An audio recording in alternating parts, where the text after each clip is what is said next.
Oke semua, di video kita kali ini kita akan melanjutkan aplikasi yang sudah kita buat. Di sini kita akan coba implementasikan fitur Socket.io-nya. Di mana untuk Socket.io sendiri adalah sebuah library di JavaScript yang digunakan untuk membuat komunikasi real time. Jadi contohnya mungkin di dalam chat kita sebenarnya itu belum real time karena kalau kita kirim pesan, penerima belum dapat secara langsung kecuali dia reload halamannya atau dia reload aplikasinya. Nah, sini kita coba implementasikan Socket.io-nya supaya komunikasi dari chat apps kita, pengiriman pesan dan juga penerimaan pesannya lebih real time nantinya. Nah, pertama kita atur dulu untuk servernya, kita install package-nya. Di sini kita bisa cd server. Kemudian kita install package Socket.io.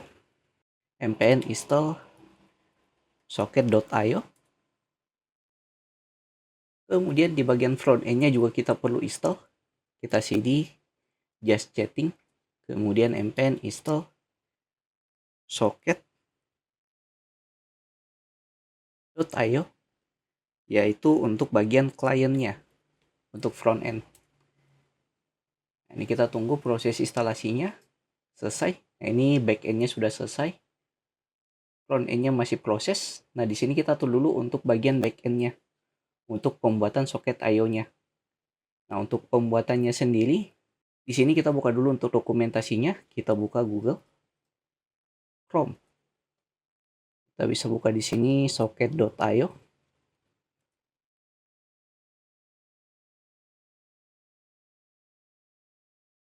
Nah, jadi kita bisa lakukan setupnya dulu di bagian backend kita di sini.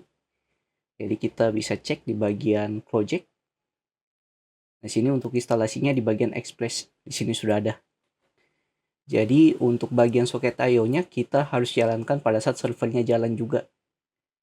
Untuk Socket.io-nya. Jadi sini kita coba refactory untuk codingan kita yang bagian backend.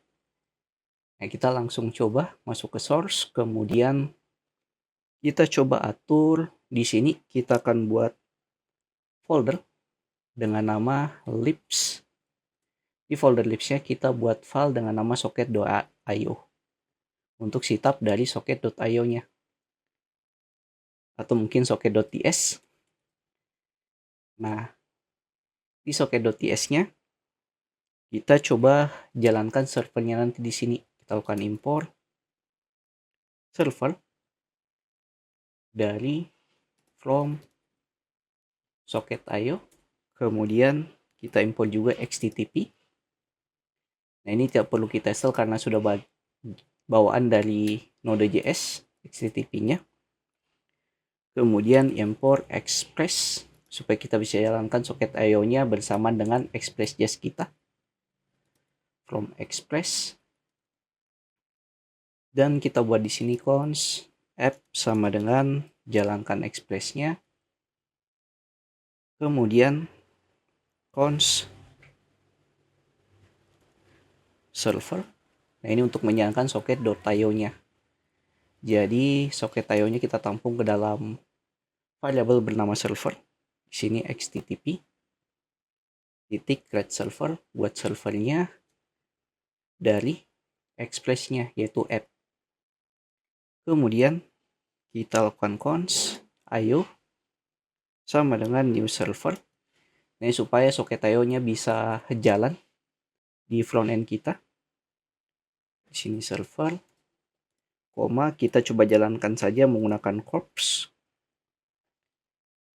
di semua URL origin. Oh, tapi kalau mau spesifik kita bisa masukkan URL dari front end kita di sini. Cuma di sini untuk memperingkas waktu kita buat saja sini originnya all atau semua URL-nya. Nah, kemudian io titik on, kita buat connection-nya. Connection, koma, socket, fungsi. Nah, di sini kita coba log kalau dia sudah connect. Kita log di sini user connection. Nah, ini kita cek kalau usernya sudah connect di Socket.io-nya atau tidak. Nah, ini socket.id, kita ambil ID dari Socket.io-nya. Nah, kemudian di sini socket Nah, ini kalau dia disconnect. Ayo. Soket on. Disconnect.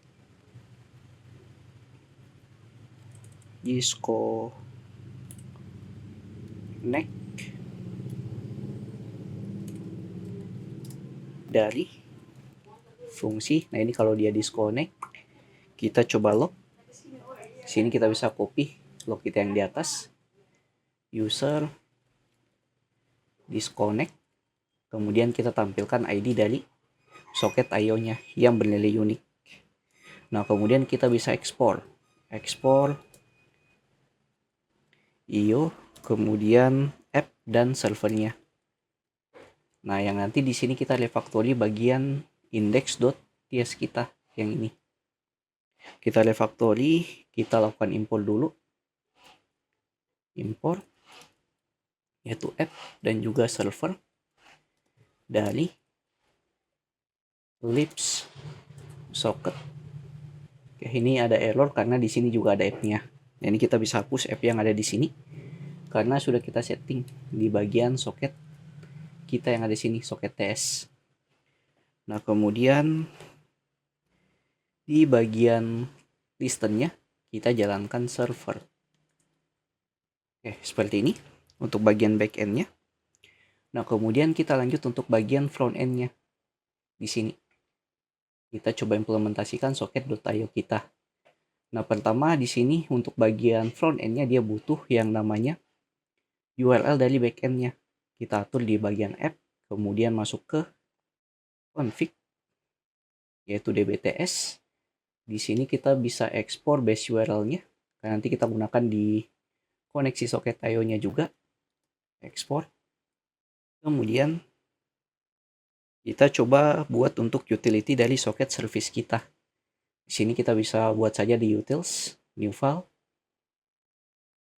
yaitu socket service.ts. Kemudian kita import dulu untuk base URL kita yang tadi kita buat atau yang kita ekspor. Base URL dari config db. Kemudian kita import juga untuk fungsi IO dari soket IO client dan juga socket. Nah, sini kita akan buat fungsi untuk ngecek apakah usernya itu sudah login atau tidak, atau online atau tidak, berdasarkan fitur login dan juga logout kita nanti. Jadi pada saat dia login berarti dia connect ke soket IO-nya. Kemudian kalau dia logout berarti dia disconnect di soket IO-nya. Kita buat dulu let. Di sini kita coba buat socket.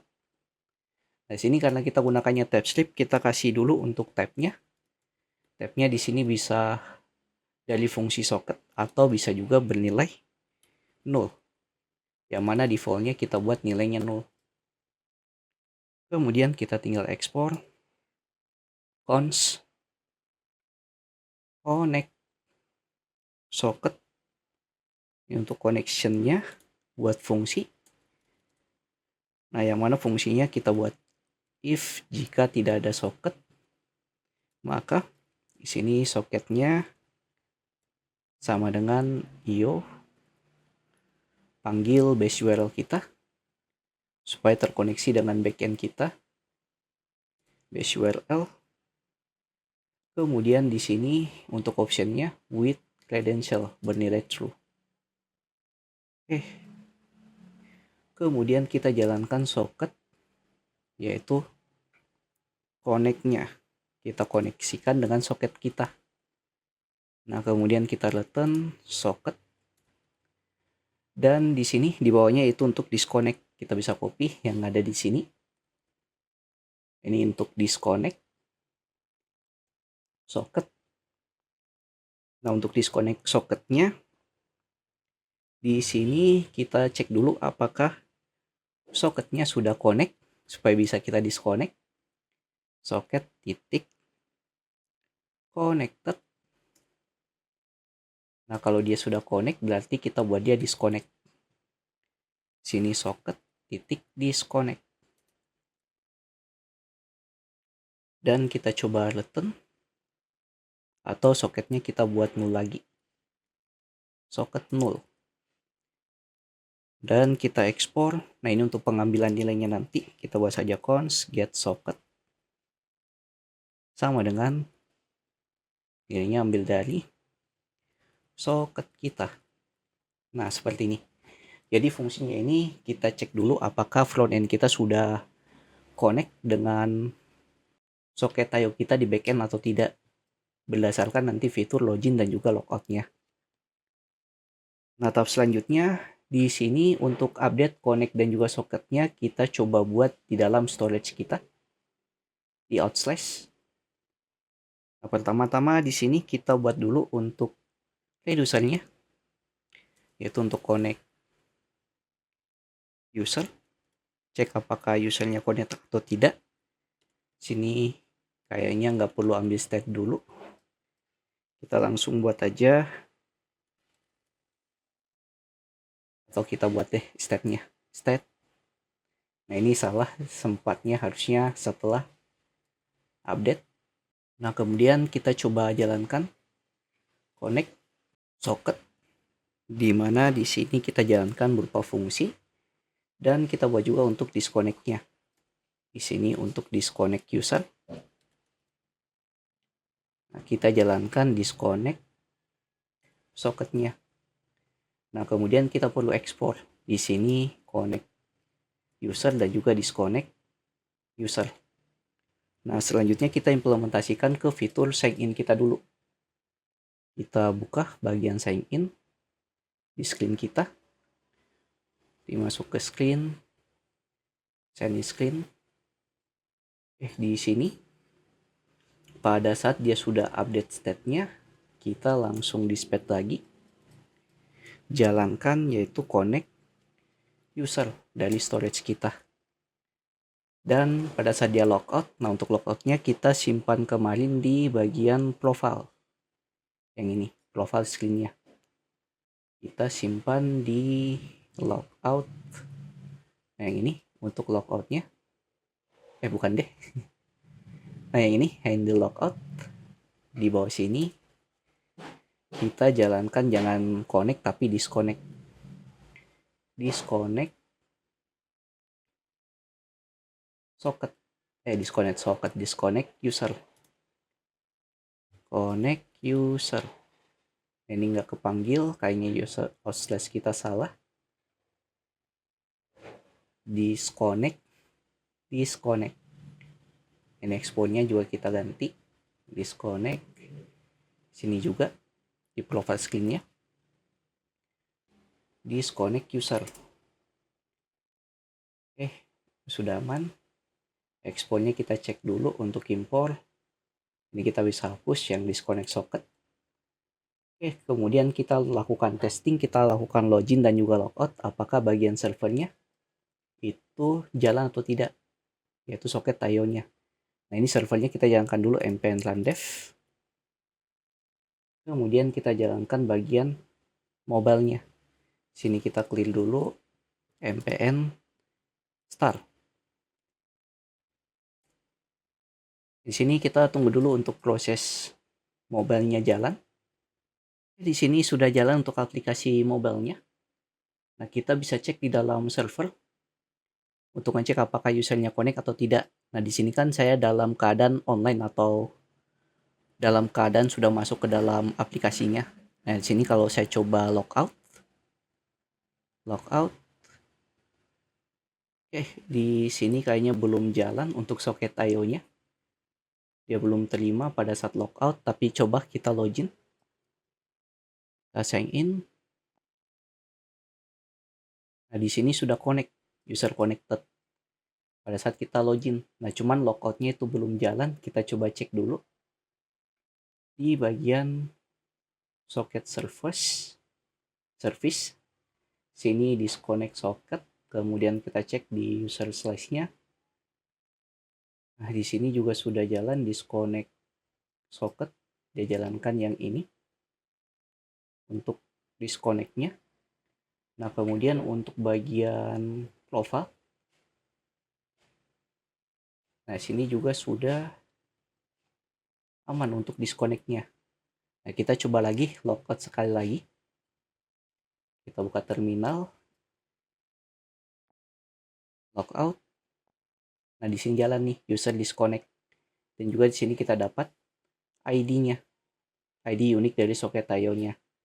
Nah, kalau kita login lagi berarti nanti user connected. Nah, ini kita bisa implementasikan ke dalam codingan kita, yang mana nanti kita bisa cek mana user yang sedang online dan juga offline dari disconnect dan juga connect-nya ini. Jadi yang connect kita buat tombolnya di sini jadi online, tapi kalau dia disconnect berarti dia offline usernya atau belum online. Oke, mungkin sekian untuk setup dan juga implementasi dari soket IO-nya dari React Native dan juga Express.js kita. Di video berikutnya kita akan coba atur untuk status dari usernya, apakah dia online atau offline menggunakan soket.io. Jadi jika kalian tanyakan silahkan masuk ke Discord yang linknya ada di pin komen. Jangan lupa like, komen, dan share ke teman-teman kalian. See you next video. Have a nice day and bye.